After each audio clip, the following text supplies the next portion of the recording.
yesterday. I'm with Neil de Beer, the leader and founder of the United Independent Movement, who will be telling us more about his movement and how they intend on contesting the local government elections later this year. So let's kick off. Welcome, Neil.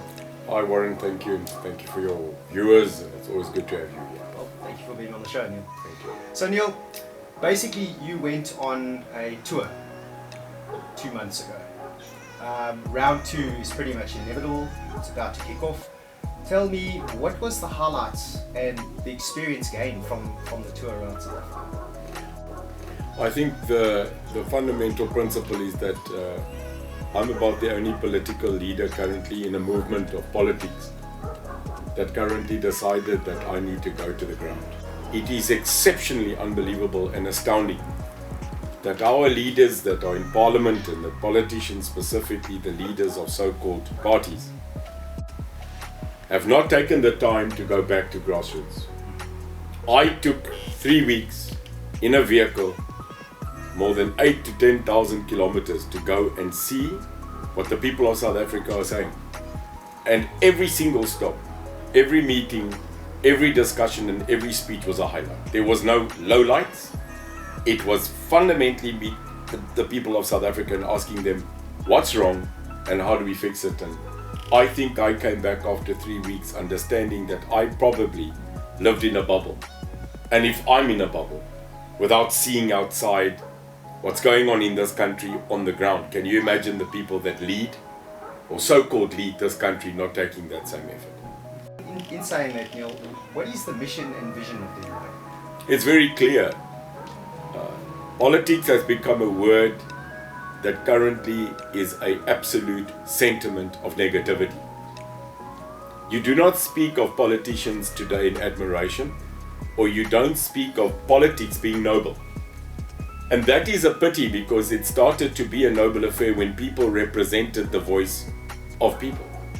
And what has happened, plain and simply, is that we need to now understand that we the people of this country, the normal person, needs to get up and go into politics and take the honor, the nobility, and becoming the people that stand up for justice ourselves, because the politicians in this country in specific have absolutely failed. So the mission of the UIM is to independently rise, unite this country, fight crime, fight corruption, get capital back where it belongs, and do it in the light of Christ, and in that person, that being that gives us hope. And that is it. Well, that's fantastic. So Neil, you were talking about fighting crime, corruption, and obviously more capital for the people. Tell me, what is the UIM intend on doing to improve policing? Being a person that comes from being in uniform, and also very realistically in the past, being involved in the past 2 years actually on the ground fighting crime with a unit called the CRU that spent more than 280 nights on duty fighting crime. It is very clear that the police's morale needs a boost. It's very clear that the police are understaffed, and it is also very clear that the police are mismanaged. Leadership needs to come back into the South African police service, but more than that, the morale. If there is no morale, if there is no leadership that leads an entity that has to fight the dark to light, then we can't even do it. So what the UIM would do is it would increase police capacity. It will ensure that the budgets are doubled. It will ensure that the equipment is transformed to the latest modernization of global standard, and it will ensure that the Bobby on the beat system of high visibility police enforcement is currently undertaken. And one more thing, we need to re-educate the police so that we can make them 100% capable to fight crime. And tell me, how does the UIM intend on combating corruption? I think it's very easy. I think corruption starts like a fish, it rots from the head down. So from our point of view, you cannot have a system of cleansing corruption if you don't start with leadership. This country has now unfortunately moved into a new thing, which the UIM called a systematic indoctrination and infiltration of corruption in our systems. So it is now entrenched, and therefore it is actually systematic. We have now corruption as part of the system. And the only way that you can root that out is if you go in and you start with the representatives that are in government, that are in parliament, and you root them out viciously and vigorously by making sure, for instance, that any person that works for state currently has to go ahead and have lifestyle audits every single 3 months, open to discussion. And that will ensure that public officials, people that represent us and spend our taxes, are curbed to actually commit corruption. And the other thing is that the judiciary must turn and make it sure that if you commit corruption in this country, that you should go to jail for no less than 15 years. Well, that's unheard of now. We don't even hear of that happening in this present. No, we don't hear about it because, Warren, at this current moment, it is in the system. And it is so entrenched that it goes from the top right down to the bottom, that people have now said that if you want to have everything or anything done in this country, you must pay for it. And that is where the citizens of this country must draw a line. We've had the Zondo Commission now for more than 3 years at the expense to the taxpayer more than R1 billion, and no one has been sent to jail. And that is where the systematic corruption needs to be dealt with. Wow, you know, Neil, this is all great. I'm very new into the political sphere and getting to know a little bit more about it. And I'm quite intrigued by it, especially these movements with independence and obviously the old traditional political parties. And in your view, do you feel that the citizens of South Africa are educated enough around their rights to vote and how to vote? Absolutely not. I think, may I start with your prelim of your question? Are the people in this country, the majority of them, educated? I think when you want to educate people, you need to choose a platform where the people can receive such information. And the biggest challenge in South Africa is that we did not educate the masses.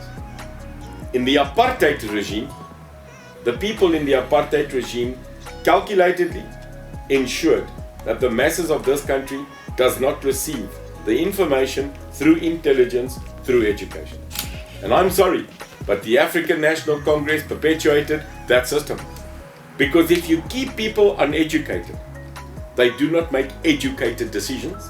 They make that which is normally terrible in a very critical decision, and that one is of emotion. Our country makes emotional decisions. And the problem is that the governing party, who I was part for such a long time, to bring change to this country, has failed to rise up and actually change from a liberation movement to a government. We do not need liberation anymore. We need a government that can give services, supply education, health, and the basics to make this country flourish. We failed. I believe that the ANC had its time. It served its purpose. It now needs to move on, and a new entity must govern. And that is the UIM. And tell me, Neil, on that note, how was the UIM formed? I think the UIM was formed through one thing called frustration. I think I was frustrated. I was in politics in the sense of always supporting the ANC, supporting state, giving everything that I could do for the past 30 years. And what happens is when you sit in a system, you actually start like this syndrome, like a frog, where they boil you, they say boil you like a frog. And the reason they say this is because a frog actually cannot recognize the slow escalation of heat around itself, and it dies that way. And that's what I think they do in this country to us. We are slowly being boiled, and it's funny that the president of this country said that about our people one day, that they're going to boil us like a frog. The people of this country woke up to a point where we look back at 27 years through the Mandela era, who I sincerely loved and supported because of his spirit of reconciliation. And 27 years later, one morning I woke up and I realized I've been boiled like a frog. I've been put in a bubble, and I've been leading and presenting an entity that failed the people. It is therefore one morning I got up, opened my laptop, got onto Facebook, and just spilled my guts. Just said it like it is. And that's the actual factual day that the UIM, in its scenario of what it is today, progressed and a bit evolutionized, started. It was my utterances of the truth to the public. And Neil, who are the people behind the UIM? The people behind the UIM is me. It's you. It's the neighbor. It's the worker. It's the bus driver. It's the mechanic. It's the breakdown driver, the teacher, the nurse, the policeman, the moms and the dads, the people that currently sit and they go, what alternatives do we have for the people to govern? Now, if we look at it, it's time that the people govern again. Our constitution starts with an unbelievable sentence where it says, we the people. Have we really become we the people, or have we lost it? With the amount of corruption going on, with the amount of degradation of the current implosion of our infrastructure, Eskom, SAA, Denel, all our state entities, even stealing now of railway lines, at the end of the day has brought us to one point, and that is we've had enough. And the UIM is there for us. The UIM has no demographic. The UIM has no religion. The UIM does not support person and say that if you are that race, we won't support you. Utter rubbish. The UIM recognizes all religion. The UIM is sensitive to the protection of all nations in this nation. And finally, race should be something that should be taken out and should become like the dinosaurs, extinct. And that's the UIM. It is us. Wow, Neil, this sounds like a huge animal. It must take a lot of finance to get behind you in order to be sustainable and have some form of longevity. Tell me, how is the UIM funded? Well, the UIM is funded by me. At this current moment, the person that created the system is funding the system. It is not easy. But I think we've got to that point now where I call it phase 2. Phase 1 was to say to ourselves, in the old scenario of supply and demand, is South Africa ready for the supply of an alternative to what we've got in politics today? And if you sit back and you say that every single political party has failed us, undoubtedly, can we create a brand and a product for the people? A brand and a product for the people. And that's what I started. I love branding. I've always been an entrepreneur. The message, the market, the people, and the end result must be clear. And in the 6 months that I started the UIM, and basically 4 months that we are now active, the UIM has proven that the supply and demand issue is working. The message is clear: to fight crime, corruption, and capital redistribution. That we care about people and that we are actually an entity for social development ourselves. And that is exactly why. So we are currently breaking the mold, and we need more. A political entity is driven by the participation, financially and in time, by volunteers. And I think we are slowly but surely starting to crack the nut, but we still have a long way to go. And tell me, what is the UIM doing to improve or promote social cohesion? I think we've done it by one way. The old school way. Charity. Charity starts at home. Unfortunately, we've used charity as a brand. We started doing charity not for charity. And funny, far beyond the time, nearly 12 years ago, before I started even thinking of standing up and making my voice count, we started 12 years ago a foundation called the Nadebe Foundation. We've built houses in partnership with other entities. We've given food. Today still we feed more than 5,000 mouths every week in this province. And that's the point. Can you sustain charity and social cohesion through looking after people that are socially currently in devastation? So the UIM, being an entity with soul, said that together we will. And together, if we do it, we will change the attitude of a country. And I was surprised the other day when a gentleman quoted the Quran. And as a Christian, I'm always fundamentally interested in other faiths. And this guy told me that in the Quran it says, if every neighbor helped another neighbor, no one would need help. And the attitude of the UIM is, let's help our neighbors to help ourselves.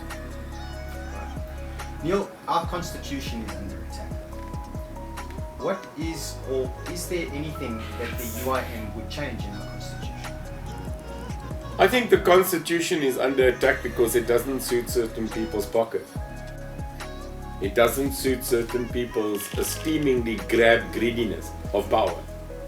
There's nothing wrong with the constitution. In actual fact, one of the great people that was a part of the scribe, L.B. Sachs, Constitutional Court judge, one day said that the constitution was written in the basic scenario of being and creating liberty for all. I think sometimes maybe the constitution of this country is too liberal because it gives the people too much liberty that want to do harm and uses that then to protect themselves. But the constitution is a document that was written as a knee-jerk reaction to a very, very bad era called apartheid in this country. But as that document stands today, it is the most liberal, most human rights orientated constitution in the world. And therefore, we should protect it in every way. So the UIM will not change anything in this constitution, but defend the principles and the rights of why it was scribed and written in the beginning. And this constitution is currently being looked at by people to change it for political and personal gain. And we can't have that in this country. This is not what the forefathers wanted. This is not the people of the struggle and the creation of people of liberty. And I can tell you it is not part of justice. Touch the constitution once for major change, be able to touch it again. So we will defend it with everything that we've got.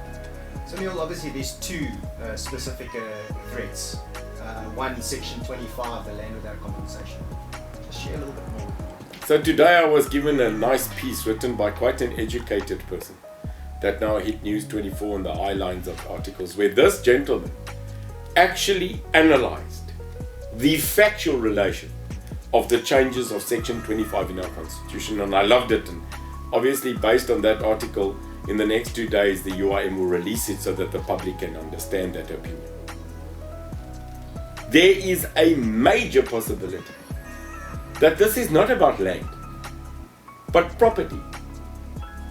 Now, if it was defined as taking vacant land and redistribution of vacant land, earth, without compensation, people could debate and discuss. But they are not using the word land. Sorry, so when you say property, does that mean Anything. my car? It means your car. It means your company. It means your shares. It means your house. It means everything that is related to yours, property. And one thing more that was shocking that could be put in and could be a possibility is IP, intellectual property. Because these days people also equate intellectual property to an asset. So you can imagine, if we do not define what we are trying to do correctly in this country by understanding to the letter of the law the changes and attack on Section 25, this country could be duped and be put into a position where property in its entirety, including your guns, including every asset that you obtain and even animals, that could be looked at as property, and the state will have total control of that without compensation. And in your mind, what would your solution be to counter this act from being passed? The solution is to tell everybody that they should wake up. Because currently the apathy of this country is, if it's not going to happen to me, I don't care. And the problem that we've got in this country is, if it doesn't affect me, I'm not going to get involved. Well, you must now get involved. And the only way that the UIM can fiercely object and not just go to court, but mobilize this country to say no, is by leading the way and effectively saying to the people who are governing, the government of this day is the African National Congress. And the only way to show these people that the people of this country are against what they're trying to do is to rise and to go to the ballot box, unite and vote them out. And that's the only way that you change the system. And it is not going to work through burning tires. It's not going to work through war. It's not going to work by burning down our infrastructure and continually picketing and rioting. No. The only way in a democracy, which by the way this country has agreed since 94 it would be, is a multi-party democracy. Is in a democratic society, when you have the opportunity to vote, vote them out. And that's change. And that's the only way. And lastly, the second point, the nationalisation of the Reserve Bank. Tell me, Neil, do you see any benefit in the government wanting to nationalise the Reserve Bank? The only benefit that anybody wants to nationalise anything is control. Because there is currently no extramural benefit for this country and a failed state. A government that cannot even control its SOEs, to now also want to actually control the fiscal future, the ratings, and the fiscal agency of this country, which is the Reserve Bank. My opinion is very clear. Communistic, nationalistic ideologies do not work in the modern era. If we are a capitalist entity, which we are, and we are a democratic nation, then competitiveness should be the answer, not nationalization. If we currently cannot run state-owned enterprises, and most of them are bankrupt, then why are we saying that when we do the same, we're going to get a change? No, sir. It is very clear. Privatization, competitiveness, competition in the market, and ensuring that government is not a competitor in business, but a person that can actually supply more services to educate and create more businesses in this country, not nationalization. And what impact would it have on us as tax-paying citizens if the national or the Reserve Bank was to be nationalized? Well, firstly, the Reserve Bank actually depicts the repo rate in this country. It actually decides what is the inflation of this country in the sense of its monetary policy. So the monetary policy and the Monetary Policy Committee lies with the Reserve Bank. And with that in hand, they can manipulate the escalation and de-escalation, for instance, in foreign currency, the current value of the rand, and also what we as taxpayers and the people that commonly have debt in this country should pay back. Now, in a nationalistic, communistic attitude, they would want you to pay zero. And they would like you to owe zero. And they would like you to actually be fooled that at this current moment in day, everybody is equal, everybody should get the same. It doesn't work like that in a capitalistic democratic society. So the onslaught of this thing called RET, radical economic transformation, is nothing but the state captured to be extended to further their pockets and their agendas, and to dig into us, the private citizen, who's already taking pressure and taking so much flack in COVID, to actually currently stand up and earn a living wage. Neil, do you have an alternative to this ludicrous intention of the nationalisation? Well, the alternative at the end of the day is to ensure that the Reserve Bank isn't national. The alternative at this current moment is that the government of this day should now refocus itself, instead of looting, stealing and defending and inner fighting within the ANC. Because everybody that has a brain can currently see that the ruling party is in digress and falling apart. That they're taking a system that was created in 1912 to liberate, now to actually take and infiltrate and kill this country. While two people are fighting about the bone, the third one smuggles it away. We have no alternative in this country that can replace currently the ideology of more than 112 years in existence. The UIM's alternative is very clear. We know that our task is huge, but no journey has ever started with a kilometer journey in one step. It's a meter and a centimeter by each. The UIM has decided that it will fight for the democratic right of our people in this country to be free, to earn a living wage, to be secure at their home, to be able to still be able to walk around in our own environment, free of attack and free of our people dying every single day. So it's very simple. The alternative to what is being put on the table today is to reset this country, cut out corruption, fight crime, and look at what the country really needs. And that is stability. Neil, thanks very much for that. To conclude, I was wondering if you could just share with our audience just a message that you could just leave with them. Yeah, Warren, I think every single day that this country wakes up, it wakes up to the mere fact that it is currently losing hope. It is losing its entity of being fearless, and it is currently angry. Hope, fear and anger brings together a nation and a society that currently really is desperate for change. The UIM is not perfect, and indeed the leadership, including myself, we make mistakes. We are whom we are. The current scenario of this country is that on 27 October, this country will be asked to take a step forward in the municipal elections of this country. And the UIM is very clear. Change can only be done if we stand united. The United Independent Movement says together we will. Every day, more than 50 to 100 people are changing and coming to the UIM. And change starts with one voice that becomes 10, that becomes 100 and then 1 million. Do not think for 1 minute that you cannot add to change. So 27 October, which happens to be also my birthday, the biggest gift that I would want is that the UIM shows change, goes into councils and represents we the people.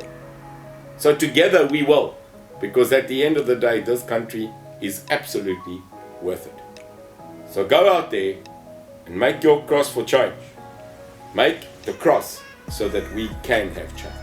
And thank you, Warren, and thank you for taking the time. It's always a pleasure, and I'm sure we'll have more of these. Thank you. Right, that's Neil De Beer from the United Independent Movement. Catch him on the National Roadshow from the 17th of June till the 7th of July.